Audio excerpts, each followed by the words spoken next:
Barbie Fortesa update. Yan post si Barbie sa kanyang TikTok account. Sabi niya, Harry Styles is back. Yan, cute ba nga ni Barbie. Ang ganda.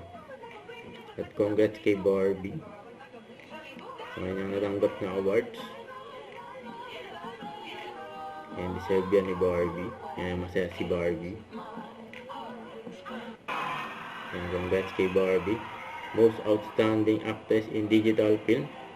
Yan, Best Actress yan si Barbie. Yan, sa Gawad Lasanyaneta. Congrats. Ito yung speech ni Barbie. Fortesa is recognized for her outstanding performance in person ko yata magsabi, Hello, Fortesa! Yan.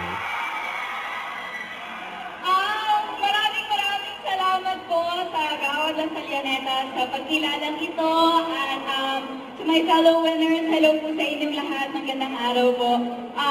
Actually, from the bottom of my heart, gusto ko pong magpasalamat dahil binigyan niyo po ng pagkilala ang category na digital platform. Dahil ngayon, syempre, laganap na rin po ang mga content and movies and films sa digital platform. And so, kung hindi po ako nagkakamali, parang kayo po ang unang nagbigay ng pagkilala at recognition sa digital platform category. So maraming salamat po.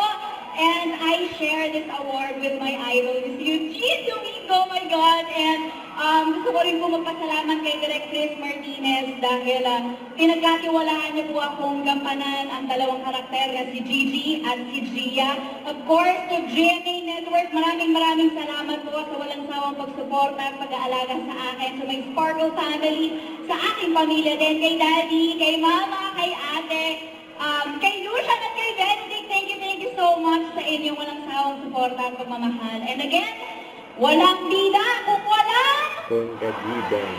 Yan. Exactly. Thank you. Salamat po. Don't forget to subscribe, click the notification bell for more updates. This is with Charlie Action Live. Stay tuned for more videos. See ya.